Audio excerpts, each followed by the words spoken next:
Bueno, buenas tardes. Vamos a comenzar la clase de electrónica de potencia. Vamos a comenzar con rectificador semicontrolado trifásico, un ejemplo. La clase pasada habíamos visto algunos tópicos de rectificadores trifásicos, terminando en rectificación semicontrolada y totalmente controlada.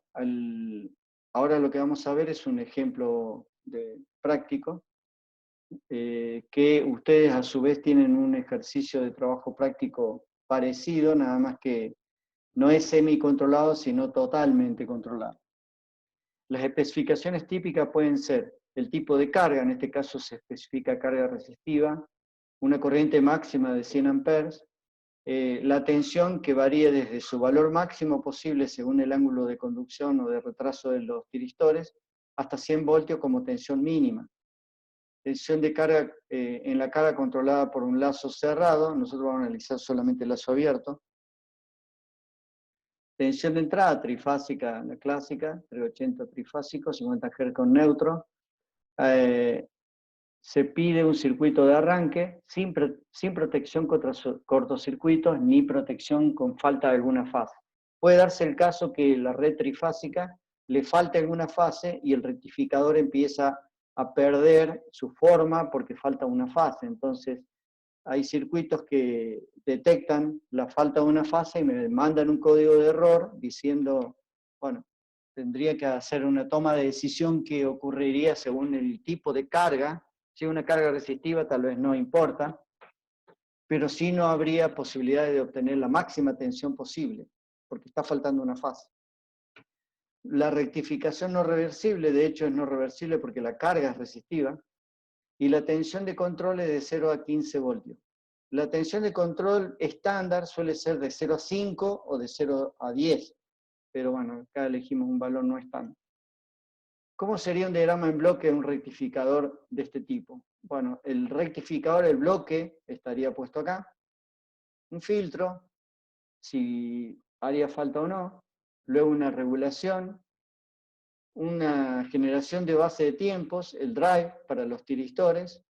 Un circuito de arranque.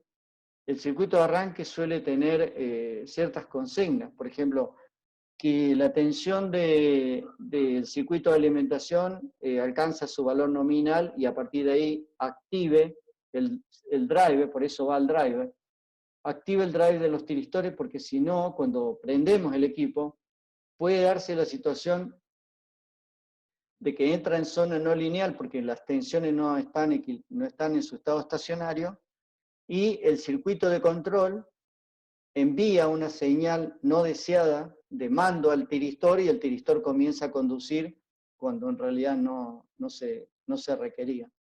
Así que siempre hay que hacer un circuito de arranque que actúe sobre el driver y actúe sobre la generación del sistema de control.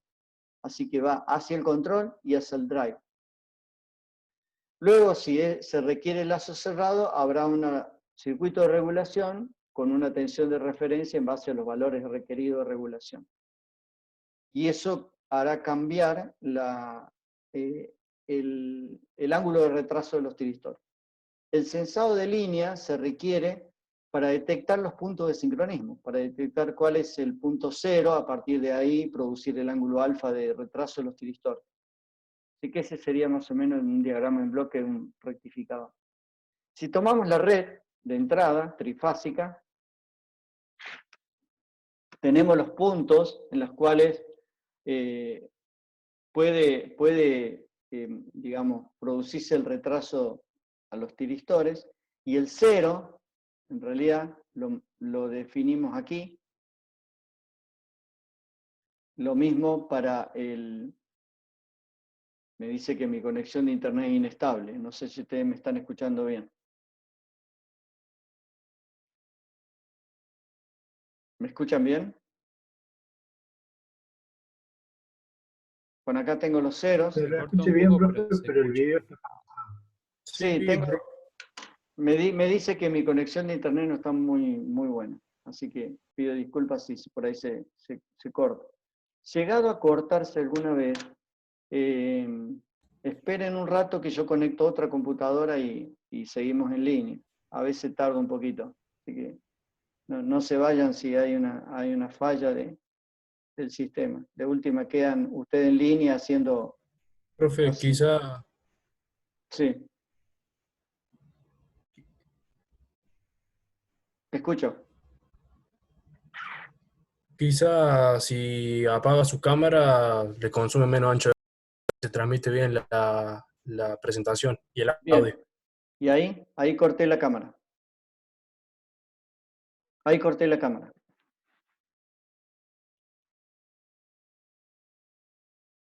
Ahí se escucha.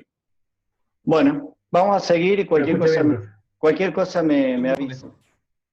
Corté, entonces, los puntos de sincronismo son estos que estoy mostrando acá. Esos son todos los puntos de sincronismo. ¿Para qué? Sincronismo sería el 0, a partir de ahí producimos el ángulo de retraso. Este sería el 0 para el tiristor que está en el lado superior de la fase A. Este sería el 0 para el tiristor que está en el lado superior de la fase B. Y este sería el 0 para el tiristor que está en la fase C, y así sucesivamente. Así que tenemos los ceros de referencia, y a partir de ahí se puede producir un ángulo de retraso alfa, digamos. Para los tiristores del lado inferior de ser requeridos, serían esos puntos, esos que están ahí. ¿Cómo se detectan estos puntos? ¿Cómo se generan? Bueno, necesitamos un transformador de la red. Ponemos un transformador en donde se generan los valores de las tensiones con tensiones chicas a partir de la tensión de red, y generamos esta misma forma, pero con valores manejables por el sistema de control, es decir, valores de 10 voltios, de 5 voltios pico. Eso sería la toma a través de estos transformadores, que serían sensor de línea. Estos transformadores toman la fase A, la fase B, la fase C y el neutro. Y con eso tenemos la tensión A neutro, B neutro, C neutro, y menos A neutro, menos B neutro, menos C neutro, si serían con un transformador con toma media, que de un lado tenemos la tensión y del otro lado 180 grados corrido. Así que del lado superior, ¿cómo lo detectamos? Detectamos estos cruces cuando la tensión BAN sea mayor que BCN. En ese caso, encontramos este pulso que está acá. Este es cuando BAN es mayor que BCN. Y el 3, el pulso 3, lo logramos cuando BN es mayor que BAN. Y así sucesivamente. Y podemos conseguir todos los pulsos. Entonces, ¿cómo se hace eso? Bueno, con un transformador y después con un comparador, simplemente. Tomando las tensiones de cada uno de los bornes del transformador y haciendo la comparación. Y con eso podemos lograr estos pulsos. Pero esos pulsos, ¿durante qué parte temporal son válidos? Bueno, por ejemplo, BAN mayor que BCN. Eso ocurre, ¿hasta cuándo sería válido? Desde acá hasta acá. BAN es mayor que BCN. Entonces este pulso en realidad tendría esta forma. Sí. Te escucho.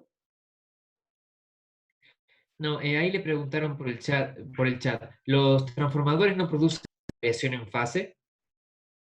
Eh, Hagan consultas directamente porque yo no tengo, ni estoy viendo el chat. O sea, no sé dónde está. A ver, déjenme ver.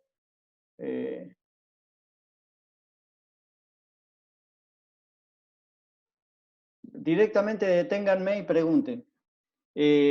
¿Cuál es la pregunta? ¿Los transformadores no producen variación en fase? La variación en fase es ínfima. Es prácticamente... Si ustedes toman un transformador, ahora, depende de dónde lo conecten. Si ustedes conectan entre la fase A y la fase N, ustedes a la salida tienen una tensión BAN que hay un pequeño corrimiento de fase con la real, pero es ínfima comparada con el orden del milisegundo que estamos hablando. O sea, nosotros tenemos un periodo de 10 milisegundos. Entonces, puede haber un corrimiento de fase, pero es ínfimo, es menor. No es significativo respecto de, por ejemplo, de 1 milisegundo. Así que, obviamente, podemos generar corrimientos de fase con transformadores, pero estos transformadores, la idea es no hacer corrimientos de fase. ¿Ok? Hacer transformadores sin corrimiento de fase.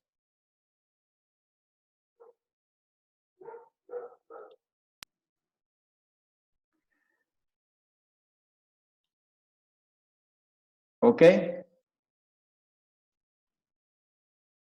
Bueno, volviendo entonces al punto de sincronismo, cuando BAN es mayor que BCN, y desde acá, lo voy a dibujar abajo, ¿no? Hasta acá. O sea, todo esto.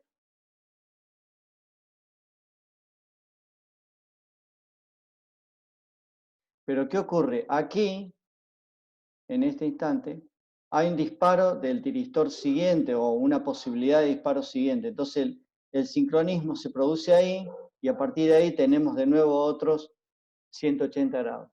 O sea, los disparos son posibles en el lado superior cada 120 grados, pero es factible la polarización directa del tiristor en cuestión, por ejemplo, el tiristor que esté en la fase superior, durante sus 180 grados. Pero lo que me interesa a mí es generar estos pulsos de sincronismo que están dibujados en rojo, con este ancho que está en verde. Cada uno de estos pulsos tiene ese ancho en realidad. Yo dibujé 3 nomás acá. Este que está acá, el siguiente y el siguiente. Solamente 3 dibujé. ¿Por qué? Porque nosotros tenemos semicontrolado trifásico. Y el semicontrolado trifásico es tiristores arriba y abajo diodos. Entonces, abajo, si bien están los pulsos de sincronismo factibles, pero el 2, el 4 y el 6 no lo vamos a usar, así que ni lo vamos a poner en el circuito. Solamente vamos a producir los disparos de los pulsos que están en el lado superior, porque de ese lado solamente hay tiristores. Así que esta es la posibilidad de 180 grados, y a partir de ahí hay muchas opciones. O esto entra como un flanco, por ejemplo, este flanco que está acá, ese flanco puede entrar como una interrupción a un micro y a partir de ahí generar una base de tiempos, digamos, en tiempo, diciendo que 180 grados corresponden a 10 milisegundos. Y dentro de eso, todas las posibilidades que tengamos. Según la cantidad de bits que usemos, todo eso, podemos ver cómo podemos generar esos trenes de pulso si fuera digital. Si es analógico, esto me puede generar una rampa creciente que es válida durante los 180 grados, ¿verdad? Que sería hasta acá, hasta donde está dibujado. Ahí se me está. Ahí está. Bueno, una vez que logramos esto, tenemos esa rampa, y sobre esa rampa podemos compararla con una tensión continua, que sería la señal de referencia, la tensión de referencia. Esta tensión, obviamente, este otro circuito que está acá y este otro que está acá, también me generan una rampa. Esa rampa no está dibujada acá, pero yo voy a tener 3 rampas, comparadas con la misma tensión de referencia. Y con eso, entonces yo genero el ángulo de retraso, que sería este que está acá. A raíz de este punto de comparación, a partir de ahí se me genera este pulso hasta el final, y con eso, con un oscilador, puedo generar todos estos pulsos que tengo ahí. ¿Por qué? Porque a los tiristores le entregamos trenes de pulso. Porque como el tiristor está flotante, tenemos que conectarlo con un transformador. Así que esa sería más o menos la idea analógica, digamos. Digitalmente entra a una interrupción y esa interrupción genera una base de tiempo. Así que ahí tenemos los 3 transformadores con las 3 comparaciones y tendríamos los 3 pulsos que están acá.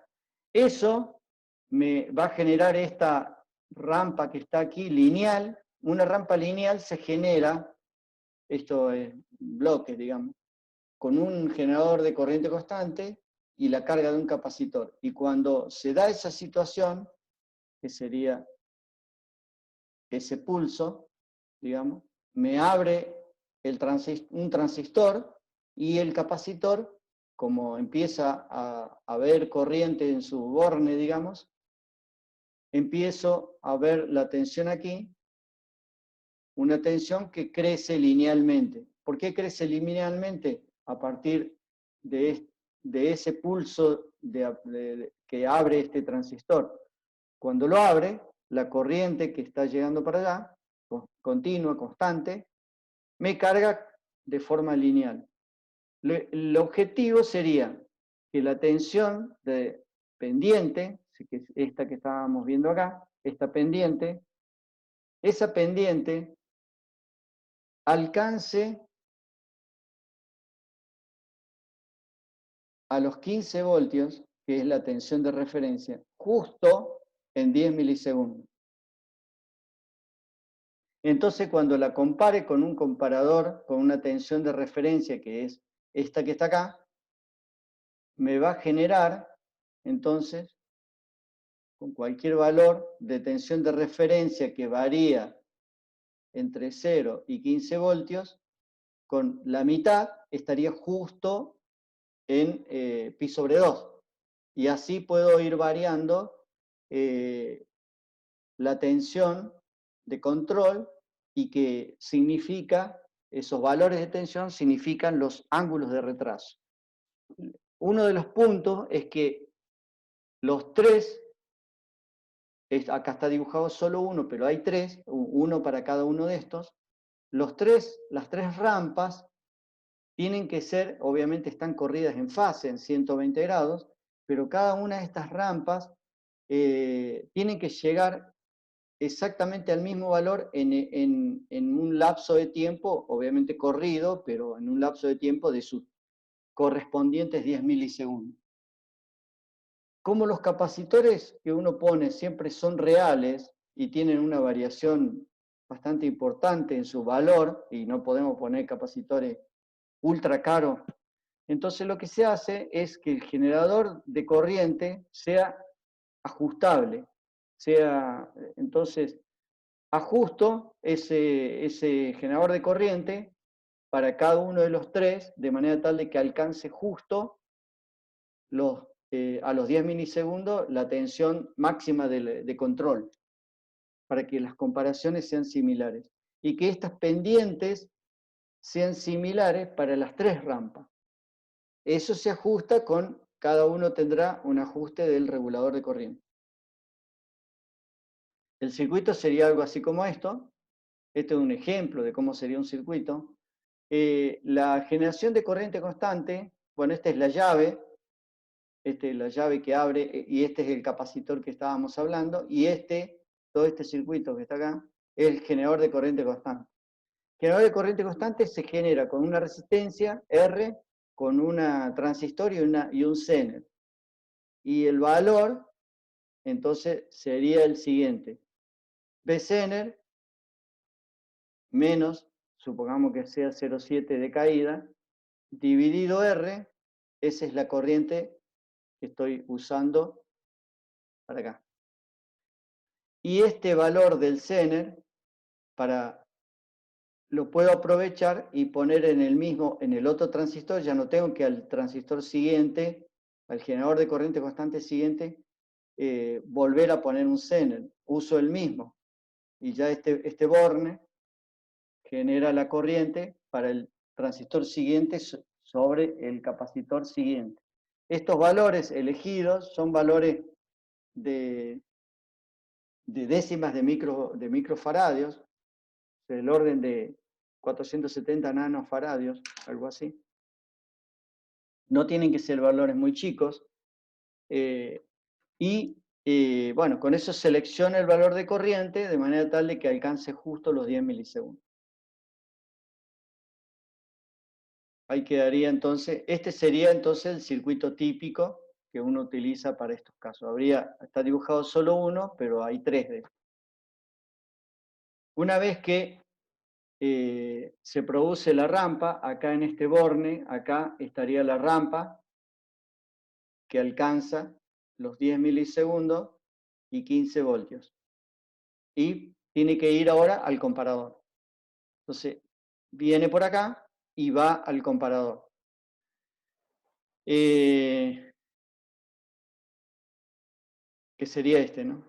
Entonces, nosotros lo pasamos por una referencia y generalmente se utilizan dos circuitos de arranque. Que había comentado que hay un circuito de arranque. Para un circuito que simplemente tiene una resistencia y un capacitor con una constante de tiempo de 1 segundo, que este borne me lo lleva al máximo, los 15 voltios, entonces me lo lleva a la referencia acá arriba, entonces me generaría un disparo a los 10 milisegundos que para el tiristor ya no sería un disparo válido. Eso significa que hasta que no pase el segundo, este valor se satura en 15 voltios. Y cualquier tensión que llegue acá, bueno, queda saturado. Así que no se produce el disparo. Una vez que ocurre eso, este pulso se deshabilita porque el diodo se polariza inversamente y a partir de ahí entraría el mando, digamos, a partir de la tensión de referencia. Y se compara entonces con la tensión que está viniendo de acá, sería la de verde con la de rojo. Una vez que ocurre ese pulso, viene por acá y pasa por un generador de trenes de pulso, porque tengo que convertir un pulso en un tren de pulso. El pulso que está acá lo convierto en un tren de pulsos para disparar a los tiristores. Los tiristores se disparan con un tren de pulso, que sería uno que está dibujado acá. Y por otro lado, hay otro circuito de arranque, se llama en inglés startup, que habilita el circuito de alimentación cuando las tensiones de alimentación alcanzaron digamos, el 80% aproximadamente de su valor nominal. Por ejemplo, si se alimenta todo con 15, cuando supera los 12 voltios. A partir de ahí, habilita este transistor, conecta el transistor y a partir de ahí, la señal que entre por acá va a pasar al tiristor, y si no, no pasaría. Esa sería más o menos la idea general sobre el circuito. Y acá estarían entonces los tres tiristores. El tiristor 1, el tiristor 3 y el tiristor, bueno, 1, 2, 3 dibujé ahí. 1, 2, 3. Y el disparo se produce acá. Si bien dice BG1, pero es IG1. Recuerden que siempre se dispara con corriente. La tensión se ve, pero la tensión es IG2 y G3. Sí, escucho. Profe, le hago una consulta. Sí. ¿Por qué pasó de un pulso a un tren de pulsos para dispararlo? Porque, te lo voy a mostrar acá. Porque yo, cuando disparo un tiristor, imagínate que fuera un solo pulso acá. El transistor se cierra, ¿verdad? Cuando se cierra, se aplica una corriente acá y veo una tensión acá. Pero permanece cerrado. Puede ser que si está mucho tiempo cerrado, este transformador termina saturándose.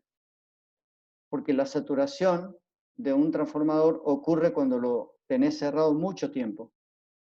Entonces, en general los transformadores no están diseñados para que yo acá el circuito lo cierre y lo mantenga cerrado indefinidamente. Tengo que entregar un pulso, abrir, un pulso, abrir, un pulso, abrir, y así sucesivamente. O sea, un tren de pulsos tengo que entregar acá. Y como el tiristor requiere, se puede disparar con un solo pulso nomás, es muy probable que el primer pulso me lo dispare. Entonces, pero si no lo alcanzó a disparar, bueno, lo disparará el segundo, pero ya tengo un retraso adicional de tiempo, así que en teoría debería dispararlo con el primero. Pero para asegurarse que no se sature el transformador y no empiece a levantar temperatura, este ancho de pulso que entregamos aquí, este ancho, es el suficiente para que por acá circule la corriente de enganche y se dispare, y se cebe el tiristor con el primer pulso. El segundo no estaría siendo necesario. Pero tampoco puedo usar un solo pulso y cortar, porque no estoy seguro de que se dispare de todos modos. Entonces, para evitar esa inseguridad, genero un tren de pulso. Esa es la idea. Cuando ustedes hacen análisis de falla, ven que un solo pulso, y si falla la señal, es mejor que haya otro pulso por detrás. Entonces, por eso, en lugar de elegir un solo pulso, elegimos un tren de pulso. Y continuo no podemos entregar un transformador. El transformador no funciona con continuo. Entonces, a los tiristores tengo que entregar un tren de pulsos. ¿Ok? Perfecto, profe, gracias. Bueno. Profe, Sí. ¿el tren de pulso da el generador que está ahí abajo o el circuito startup? No. El startup es simplemente para impedir que cuando yo prendo el equipo, por tiempo, hasta que no pase un segundo, no se deshabilita el mando. Y hasta que la tensión del sistema de control no alcance el 80% de su valor nominal, tampoco. Son por tiempo y por tensión. Eso es el startup. Pero es otra cosa. El startup es evitar que por acá haya, cuando el sistema no está bien, o sea, está prendiéndose, puede que se genere un tren de pulso indebido a los tiristores y empieza a generar disparos los tiristores incorrectos. No solo eso, sino que a veces con la energía insuficiente. Entraría en la zona de disparo inseguro. Para evitar todo eso está el circuito de startup, que el startup tiene ese objetivo, de esperar un poco que se estabilicen las tensiones y luego validar los valores de control. Eso es una cosa. Ahora, el tren de pulso requerido por un transformador del circuito driver del tiristor está generado por acá, con un oscilador. Entonces, por acá viene el pulso, pero lo paso por un oscilador y bueno, lo comparo con una compuerta y después va ya al sistema del driver. Ya hay un oscilador que me cambia un pulso por un tren de pulso.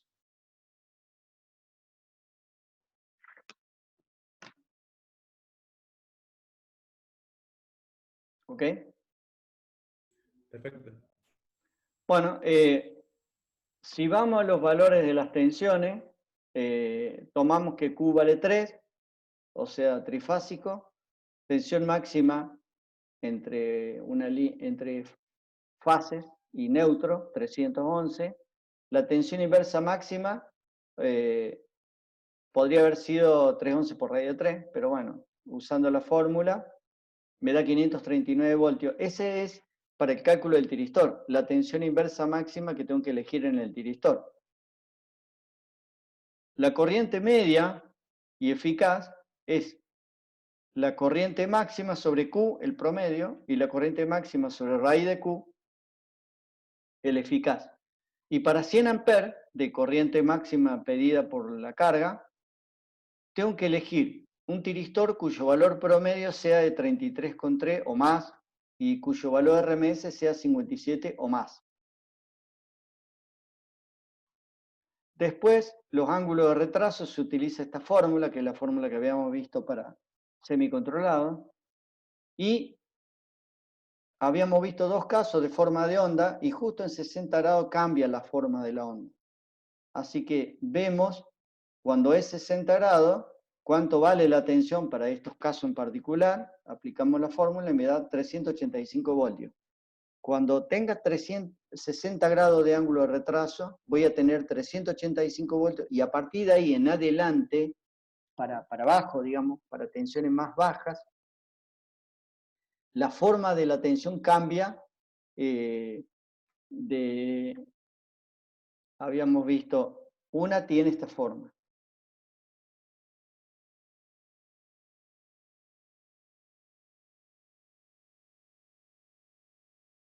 Esto es por el retraso del tiristor y esto por el diodo que se invierte, y esta sería la forma de tensión cuando el ángulo es 60 grados o menos. Y esta es la forma cuando el ángulo es más de 60 grados, cuando el ángulo de retraso. Estas dos formas de onda van a tener en la salida, dependiendo del ángulo de retraso que use.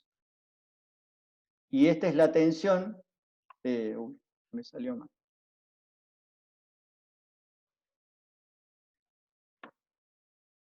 Esta es la tensión VAB, justo cuando estamos en la frontera. Y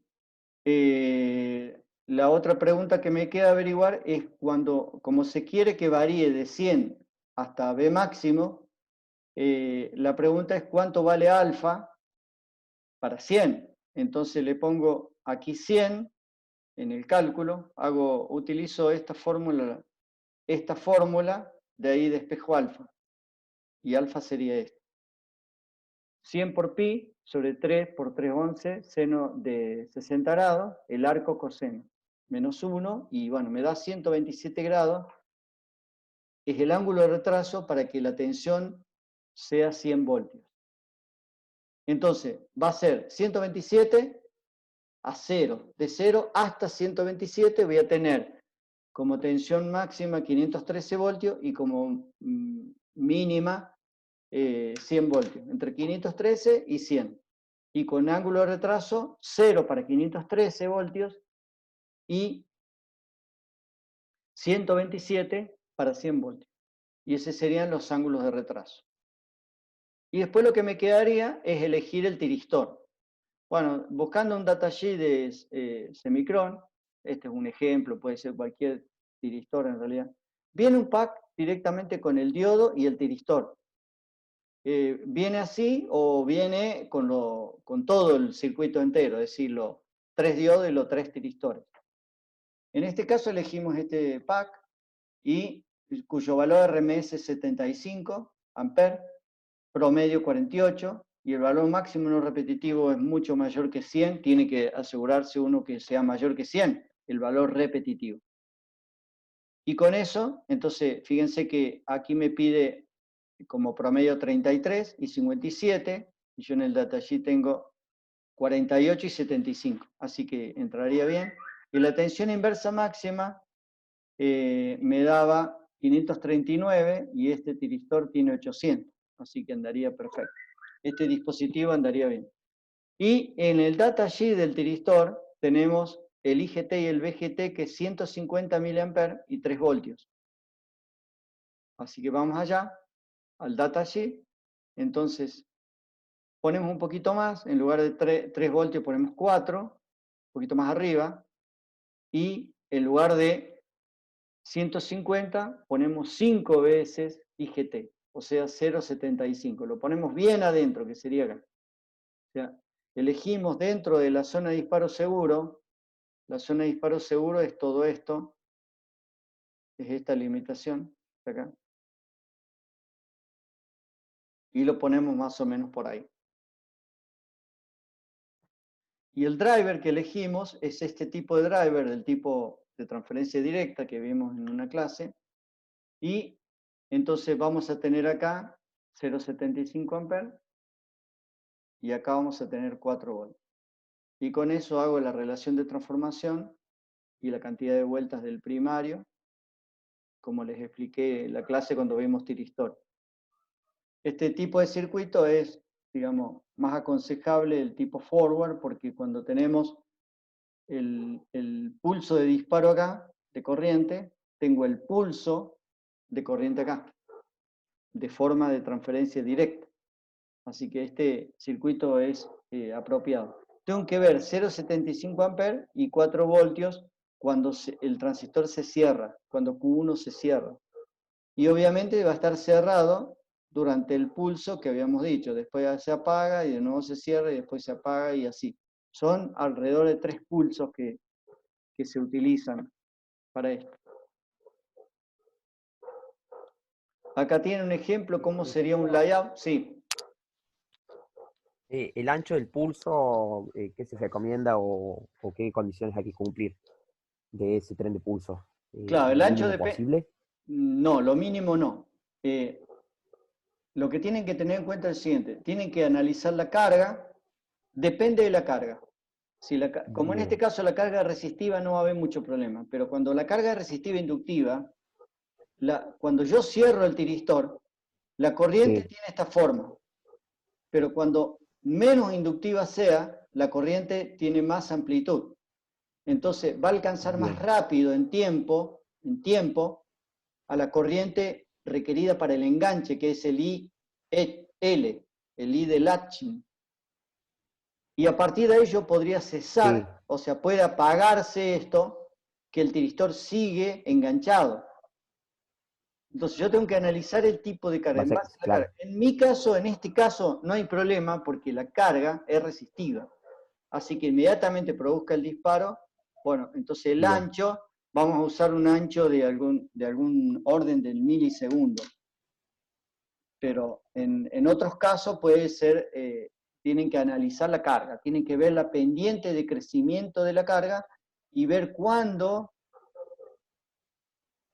alcanza el valor IL. Este sería I de ánodo, para ver el tiempo, si es este, si es este, si es este, y ese valor de tiempo es el valor que le vamos a asignar acá. Pero estamos bien, muy bien, bien, dependientes de la carga. Puede perfecto, usted analizar a veces el peor de los casos, bueno, todo eso. claro. Bueno, perfecto, dije.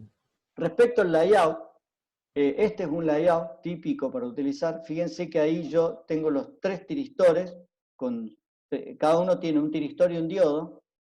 Las conexiones son con barras, como lo ven ahí, con barras que pueden ser de cobre. Y eso ya se conecta acá al circuito exterior. Puede requerirse con un fan para ventilar a través de un disipador, y ese ventilador, disipar, la forma del disipador es especial, digamos, permite que el aire pueda circular a través del disipador. Ese puede ser una forma, o si no, si usted lo sobredimensiona, como en este caso, probablemente el requerimiento del ventilador no sería necesario. A veces el fan se conecta cuando aquí sobre el circuito se pone un detector de temperatura. Cuando la temperatura supera cierto valor, recién se conecta al ventilador, para evitar tener que estar generando mucho ruido indebido, digamos. Así que en muchos casos el ventilador está, pero se prende, se conecta solamente cuando se requiere, digamos, cuando la temperatura del disipador superó ciertos valores.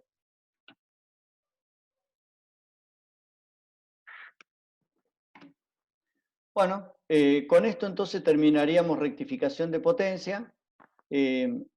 Acá tienen alguna bibliografía, yo he puesto varias, pero sugiero que utilicen el 9, que es el libro de Mohan, el Rashid, que está en la 4ª edición ya.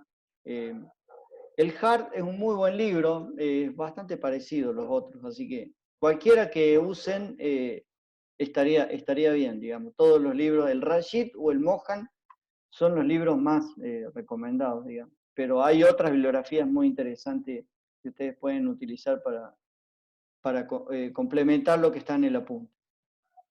Con esto entonces vimos en en rectificación de potencia no controlada y rectificación de potencia controlada, con un ejemplo, algún ejemplo de simulación que yo le mostré con el PSpice y con un ejemplo, digamos, de diseño con una carga resistiva. ¿Por qué no puse una carga que sea un motor? Porque para cargas de motor se utilizan otros circuitos, utilizan circuitos que vamos a ver un poquito más adelante. Así que en otra oportunidad, digamos en los 80 o un poco más abajo, en el tiempo, digamos, más atrás, se utilizaban los rectificadores controlados para controlar motores de continua en máquinas de control numérico. Pero ocurre que los motores que se utilizan actualmente en las máquinas de control numérico ya no son más de corriente continua clásico, digamos, son motores cuya tecnología es un poco más elaborada, son prácticamente motores de corriente alterna y, digamos, tienen otro tipo de circuitos de driver, digamos, para el motor. Así que por esa razón no muestro ejemplos con motores, sí con cargas resistivas o alguna carga de ese tipo. Bueno, lo que vamos a ver ahora es un tema que va a ser solamente como tema de lectura, está pedida en la currícula, que es convertidores de alterna en alterna. La idea es, con un solo convertidor, tomar la tensión alterna y sacar una tensión alterna cuyo valor sea menor, no puede ser mayor. Si fuera mayor de la tensión, tendríamos que utilizar otro tipo de convertidores que no es este. Con un solo convertidor puedo lograr una variación de la tensión de salida, pero menor. También puedo cambiar la frecuencia, pero menor que la frecuencia de red. Por ejemplo, no puedo lograr 100 Hz a partir de 50 con un solo convertidor. Sí lo puedo hacer con frecuencias muy menores. Por ejemplo, si yo quiero 5 Hz a partir de 50 Hz, sí puedo lograr. Así que el objetivo sería tensiones de alterna menores o iguales que la de red, o frecuencias menores y hasta 3 veces, hasta un tercio, perdón, el valor de la de red, como control de frecuencia. Pero es un poco más complicado hacer control de frecuencia con este tipo de circuitos. Este tipo de temas, en realidad, ya fue reemplazado por un convertidor. En realidad ahora, ¿cómo sería? Y en realidad se soluciona con 2 convertidores, lamentablemente no con uno, con 2. ¿Cómo lo haría? Y bueno, se hace de la siguiente manera.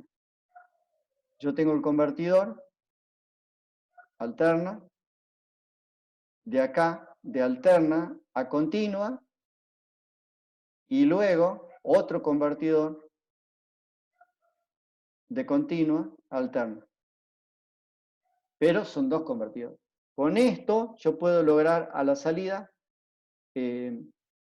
cualquier variación de tensión y cualquier variación de frecuencia. Este tipo de convertidores es el que se usa actualmente para controlar motores, para controlar distintos tipos de cargas que se requieren en la actualidad.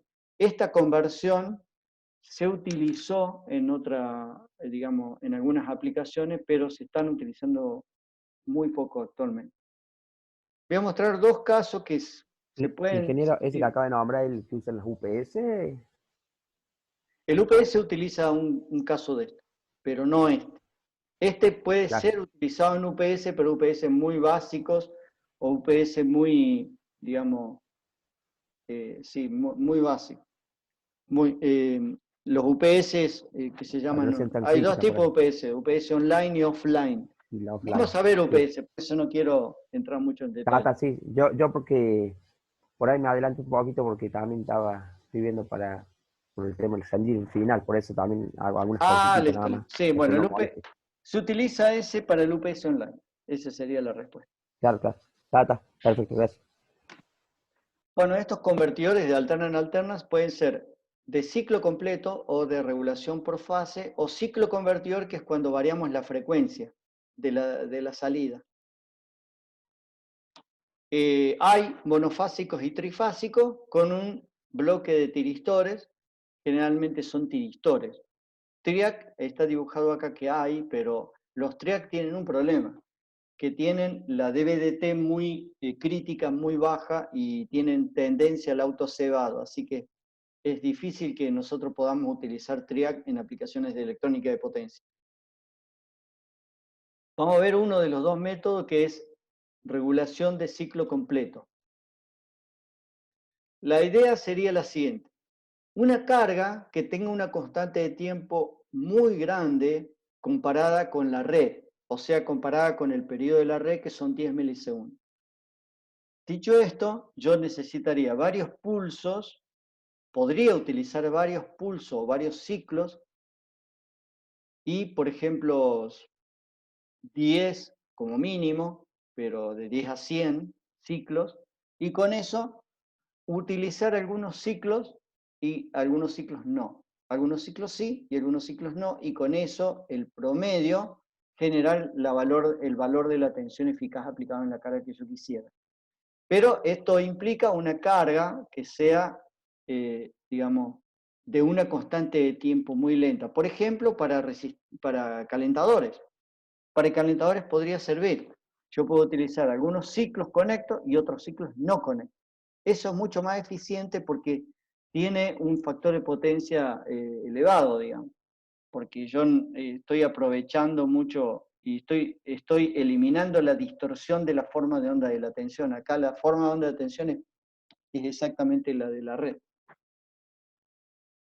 Si llamamos n a la cantidad de ciclos que está conectado, acá está dibujado todo acumulado o amontonado de este lado, pero en general se pueden distribuir de forma uniforme a lo largo de todo el periodo. Conviene, si tengo un 50% del ciclo de trabajo o de 50% de potencia aplicada en la carga, bueno, y tengo 20 pulsos, bueno, los distribuyo de manera uniforme, un pulso sí, un pulso no, un pulso sí, un pulso no, de manera uniforme para que la temperatura también sea uniforme. Si no, acá se levantaría temperatura y acá se enfría. Levanta temperatura y se enfría. Y no sería apropiado. Está dibujado así amontonado para que ustedes vean nomás. Bueno, si hacemos esto, si llamamos n la cantidad de ciclos que está conectado y m a la que está desconectado, y m más m, t, bueno, entonces acá tendría el valor RMS. El valor RMS que puedo lograr, que es, cuando analizo la integral, me queda el periodo, que es 2pi n más m por n. Y el RMS, calculando la integral, me queda b máximo sobre raíz de 2 por raíz de d.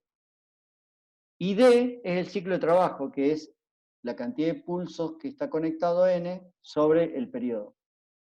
Sobre la suma de pulsos totales. Sería algo así.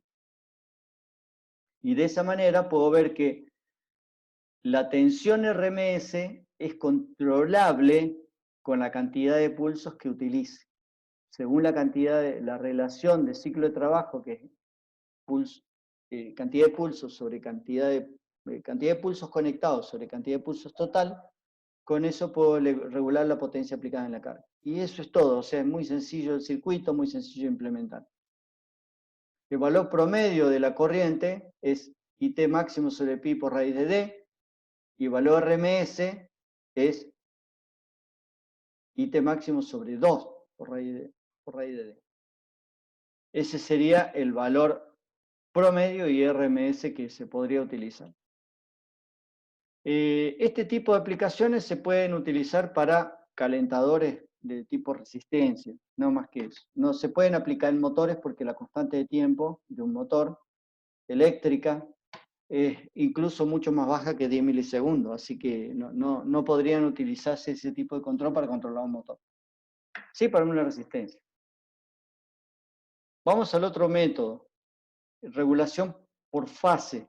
La regulación por fase intenta poner, por ejemplo, esto para monofásico, 2 tiristores y variar el ángulo de retraso. Pero estoy cambiando la forma de la onda. Esto sí genera factor de potencia, digamos, empeora el factor de potencia porque estoy variando la forma de onda de la tensión. pero estoy controlando la potencia aplicada en la carga, al final de cuentas, que es el objetivo. Cuando analizo el valor de RMS, lo tengo que analizar con la integral desde alfa hasta pi. Esto lo hicimos en rectificación de potencia controlada. La ecuación es muy parecida, me da un valor bastante parecido. Y de esa manera puedo lograr el valor RMS aplicada a la carga. Y esta sería la forma de regulación, que sigue una forma 1 más coseno de alfa sobre 2 parecida, pero esta es la fórmula real.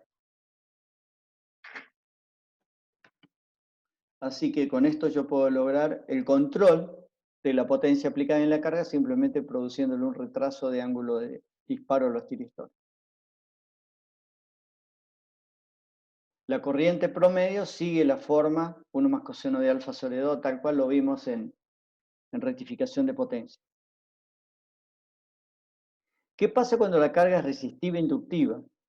Bueno, ahí va a ocurrir lo siguiente. Yo voy a tener un corrimiento de la tensión y sobre todo de la corriente va a estar un poco corrida, entonces, si yo lo dibujo acá, lo voy a dibujar así. Si la carga es resistiva pura, y yo tengo la tensión, la corriente sigue la tensión. Pero si yo tengo una carga resistiva inductiva, la corriente va a tener un retraso. Ese retraso de ángulo que tenemos acá, de corriente, cuando la carga es inductiva, tiene una componente inductiva, me va a afectar en el cebado del tiristor. ¿Por qué razón? Porque hasta que la corriente no alcance un valor mayor que el de enganche, por más que yo dispare la puerta de los tiristores, no se va a producir el disparo efectivo, o sea, el enganche. Entonces necesito que disparar los tiristores después que haya ocurrido este ángulo de retraso. Entonces, el disparo de los tiristores se produce después que ocurra esta, y esta es la forma típica de la corriente. ¿Se acuerdan que tenía un crecimiento exponencial y un decrecimiento estacionario parecido al senoidal? Esta es la forma de la corriente del ánodo, de los tiristores. El tiristor de 1 y este es el de tiristor 2.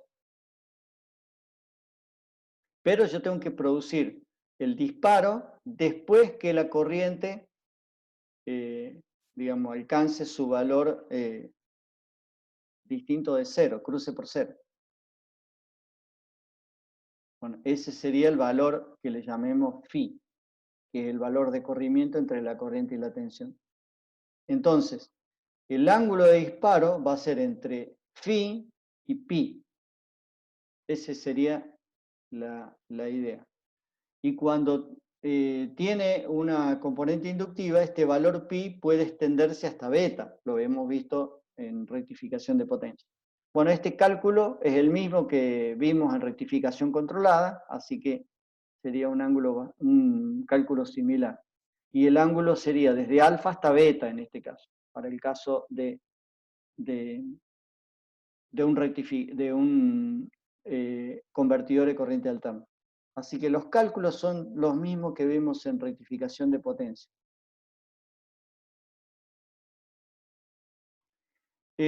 Obviamente la forma de la tensión se va a ir deformando, así que me va a empeorar el factor de potencia y por eso en muchas aplicaciones no se puede utilizar en la industria porque la industria me especifica un valor mínimo de factor de potencia del convertidor que yo ponga en un circuito, en una carga. Y muchas veces este tipo de convertidores no aprueba las normas vigentes de requerimiento de factor de potencia. Así que en muchas ocasiones solamente para cargas que sean tipo resistivas, bueno, lo puedo utilizar, pero para cargas que sean tipo motor no lo puedo utilizar en la actualidad por el requerimiento de las normas del factor de potencia. ¿Qué pasa si hago este mismo circuito pero con un caso de una red trifásica? Esto es para una red monofásica, para una red de este tipo que es monofásica. Si es trifásica, bueno, va a depender, recuerden que la tensión aplicada en la carga, supongamos que la carga está conectada en estrella y que tienen un neutro común, obviamente como todo carga en estrella, y aquí estaría la conexión de red, los tiristores y la carga. Vamos a analizar sobre una de ellas, por ejemplo, sobre BAN, qué ocurre con la forma de onda de la tensión a medida que vamos produciendo ángulos de retraso. Van a encontrar tres casos. Cuando alfa está entre 0 y pi sobre 3, o cuando alfa está entre pi sobre 3 y pi sobre 2, o cuando alfa sea mayor que pi sobre 2. Vamos a ver cuando alfa está entre 0 y pi sobre 3. Por ejemplo, alfa hace 30 grados.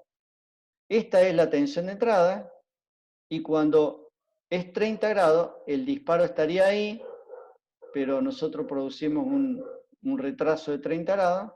En este caso, cuando esté en esta parte, primera parte, la posibilidad de los dispositivos es que va a estar conectado el tiristor 1, el 5 y el 6. O sea, el 1, el 5 y el 6.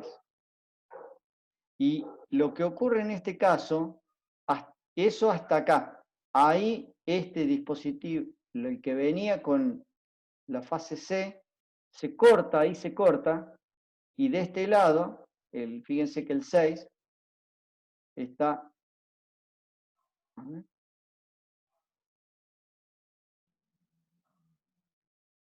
sería el 5. El 5 venía de la fase C, el 5.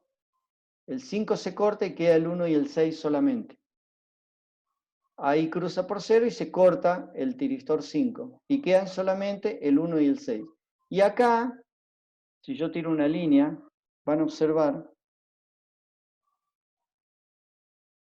del lado superior tengo la fase A y del lado inferior tengo la fase B. Entonces, la tensión que voy a aportar en ese instante es BAB. En este caso es BAB sobre 2. Pero acá que están los tres tiristores conectados, la tensión que voy a observar acá es correspondiente a BAN, porque tengo los tres tiristores. En este lapso vuelven a estar esta y esta. Vuelven a estar los tres tiristores conectados hasta acá que se corta el que venía de la fase B. Entonces, en ese caso, vuelvo a tener la forma de BAN. Hasta aquí que se corta. Luego, cuando se corta, me queda este fragmento y este fragmento, que es con dispositivos conectados T1 y T2. Y T1 y T2 son en la fase A y en la fase C. Así que la tensión que voy a observar en ese instante corresponde a esta que es BAC sobre 2. Hasta acá que vuelve a conectarse los tres.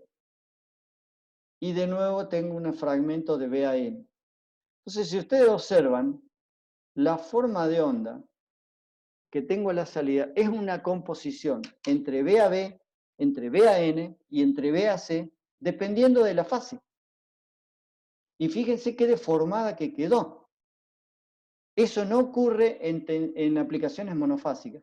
¿Por qué ocurre en aplicaciones trifásicas? Porque la tensión que veo en la resistencia, en la tensión, en la carga BAN, en la fase A, lo mismo ocurre en la fase B y en la fase C, es una interacción de las tensiones que estén conectadas en ese momento en particular. Y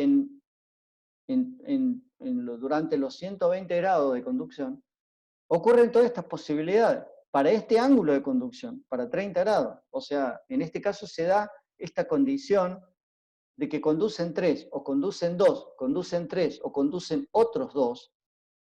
Eso va a ocurrir dependiendo de la fase, ¿no? De la forma de la fase. Y del ángulo de retraso. Por ejemplo, eso vale para 0 a pi sobre 3. De pi sobre 3 a pi sobre 2, tengo otra forma. Solamente van a conducir BAB sobre 2 o BAC sobre 2, pero no aporta BAN, porque siempre hay dos tiristores nomás conectados. Y en el otro caso, cuando es entre pi sobre 2 y 5 pi sobre 6, o sea, en este caso sería 120 grados, voy a ver solamente fragmentos de BAN. Entonces eso es lo que van a observar, perdón, fragmentos de BAB o fragmentos de BAC. Eso es lo que voy a observar en este caso. Entonces, la idea es la siguiente. Si yo tengo una aplicación monofásica, la forma va a ser la típica que ustedes vieron, que sería algo así como esto, con un ángulo de retraso según lo que corresponde. Pero cuando es trifásico, no. La tensión va a adoptar la forma que corresponda según los tiristores que estén conectados.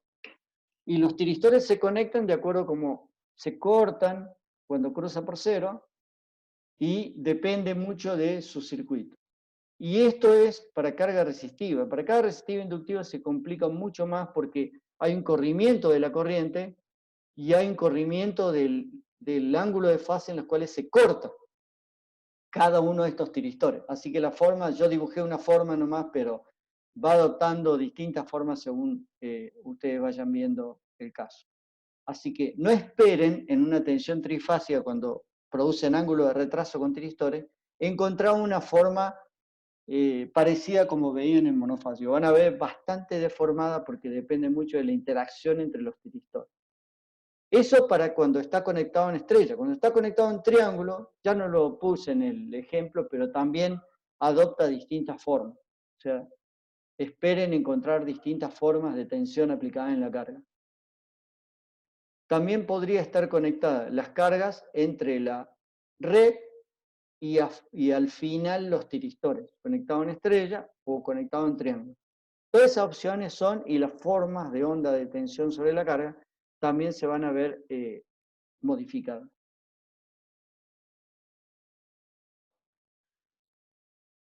Bueno, el otro tema que se ve es modificación de la frecuencia de la tensión y la carga. ¿Cómo sería con un solo convertidor modificar la frecuencia y la tensión? Bueno, la idea es la siguiente. Tener un bloque por cada fase de convertidores bidireccionales del tipo dual, que vimos en la clase pasada.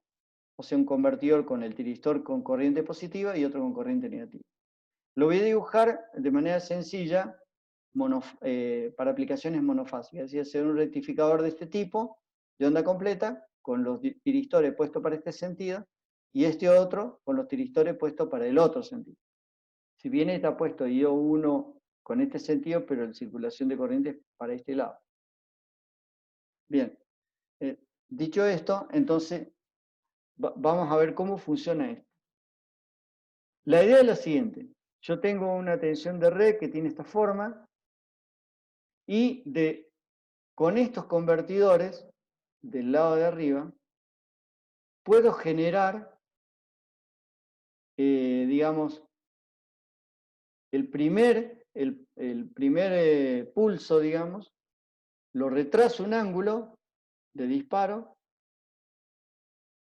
El siguiente, obviamente, como tengo un rectificador de onda completa, lo devuelvo para arriba, pero con el ángulo de retraso. El siguiente lo dejo arriba y estos otros tres los paso a los tres abajo.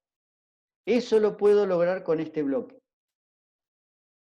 Puedo lograr, según cómo disparen los tiristores, puedo lograr que este invertirlo y ponerlo arriba y a este invertirlo y ponerlo abajo. Entonces, la forma de onda de tensión que tiene en realidad, acá tengo 3 ciclos, lo convertí en uno solo y además con el ángulo de retraso, que en este caso elegí un ángulo de retraso uniforme, puedo reconstruir otra forma de tensión cuya frecuencia es 1/3 de la de arriba. Esa sería la idea. Entonces, si tengo 50 Hz, lo cambié a 16,67 Hz.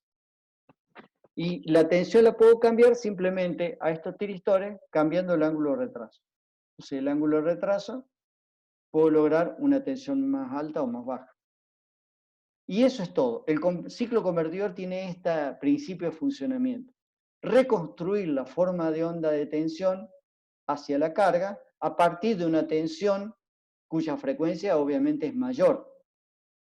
Ahora, aquí yo vi que de 6 pulsos logré hacer de 6 ciclos, lograr uno. Lo mínimo sería algo así, o sea, 6 ciclos. Podría ser 4 ciclos. De 4 ciclos lograr 2 pulsos arriba, 2 pulsos abajo, pero ya quedaría bastante más deformada, digamos. Y menos ya no se puede. Ahora, el cambio de frecuencia, ustedes pueden ver que es discreto, porque tiene que haber una cantidad de pulso del lado superior y del lado inferior, digamos, factible, y es posible con esto. Yo puedo agregar un pulso más y hacer 4 y 4, agregar más y hacer 5 y 5, 6 y 6, pero siempre el cambio de frecuencia es discreto. Acá tiene un ejemplo, cómo sería trifásico, es lo mismo que está acá, pero trifásico, y además, cuando está corrido, la corriente con respecto a la tensión. La forma de tensión la puedo reconstruir y está dibujada acá, cómo la reconstruye. En negro está dibujado cómo lo puedo reconstruir.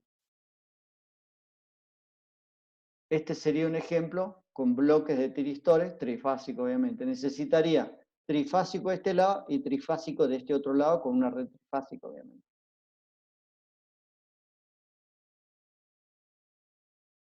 Se puede mejorar la forma de la tensión aplicada en la carga, viendo siempre monofásico, que es más sencillo. Por ejemplo, si quiero tener una tensión que se parezca a la senoidal, como yo utilizo un ángulo de retraso, este valor, el mismo que este valor y el mismo que este valor, en realidad la senoidal tiene más amplitud acá en el centro y menos tensión en los laterales. Entonces, es obvio pensar que yo en este ciclo y en este pulso, en estos dos pulsos laterales, debiera utilizar un ángulo de retraso mayor que la que utilice en el centro, para que la forma de la señal reconstruida se parezca más a una senoidal. Bueno, eso es mejorar el factor de potencia. Entonces, lo puedo hacer con una tensión de referencia senoidal que tenga la forma y con el ángulo, digamos, con la cantidad de valor, digamos, en fase, que la señal que quiero tener, y de esa forma yo puedo reconstruir una nueva tren de pulsos cuyo valor, fíjense, aquí es mayor en los laterales que en este central. Extender un poco acá, extender un poco acá, y achicarlo un poco. Entonces se va a parecer esta forma más a una senoidal. Eso sería reducir un poquito los armónicos generados por la carga, digamos. Se puede hacer y se ha hecho, de hecho, en muchas oportunidades. Esto se aplicaba en motores síncronos para los hilares. Obviamente obtenía una tensión trifásica y con una frecuencia mucho menor que la de red. ¿Por qué? Porque el motor en realidad tenía que girar a una velocidad muy baja y el motor se podía lograr, en vez de reducir la velocidad con engranajes, se reducía con un ciclo convertidor. Esto se utilizó, digamos, hasta los 80, hasta los años 80, para atrás había. Para adelante ya no, porque ya se utilizan directamente inversores. Acá tiene un ejemplo, tienen dos ejemplos de utilizar un circuito integrado de aplicación, digamos, para estos casos, con un triac en lugar de un tiristor. ¿Por qué se puede utilizar un triac? Porque hay triac que se están diseñando actualmente que se llaman snubberless.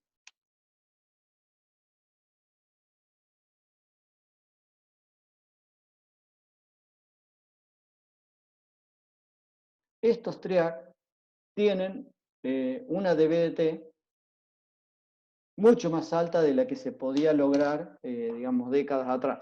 Así que estos TRIAC sí se pueden utilizar para aplicaciones en la industria y se puede utilizar para prender o apagar, simplemente, no para otra cosa. Por ejemplo, si ustedes tuvieran un lavarropa y le utilizan un microcontrolador controlado en el lavarropa, bueno, podrían hacer un programita para controlar los distintos programas de requerimiento del lavarropa y podría ser utilizado como un micro para controlar los motores en los encendidos y en los apagados. Esa sería una aplicación para cualquier tipo de carga puesta acá. Y esta para un dimer, por ejemplo. Podría utilizar también para un dimer. Estos micros son micros parecidos a los de microchip, así que tienen aplicaciones, digamos, de micros para ser utilizados directamente sobre la red, para conectarse en la red.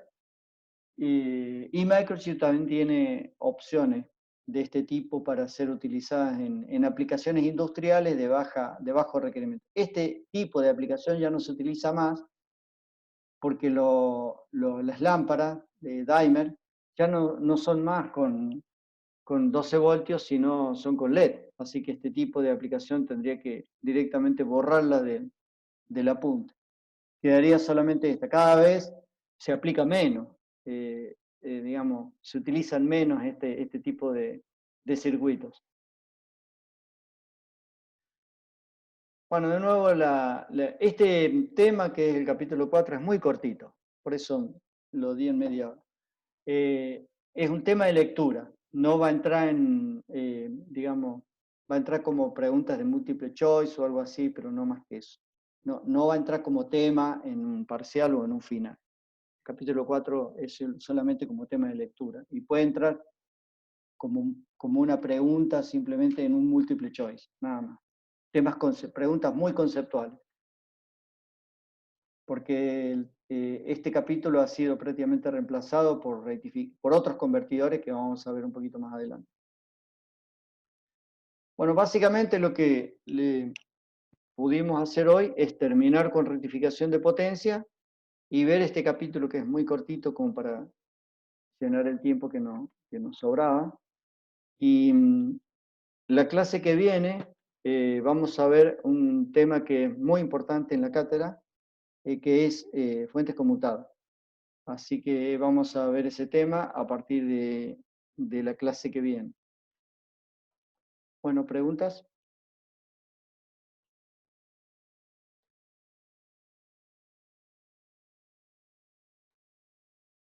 Profe, Sí, de vuelta, antes de que empezáramos todo esto, usted dijo que había unos papers. ¿Dónde están? Dijo que estaban en el aula virtual, pero no sé en cuál de todos los recursos estaban. bien. Vamos para atrás. Bibliografía, recursos. En recursos vas a encontrar documentación para redacción de paper y ejemplos. En ejemplos tenés que ver el 007-07 y el 055-03. Esos son los dos papers que son hechos en base al trabajo práctico que se pidió de clase de laboratorio.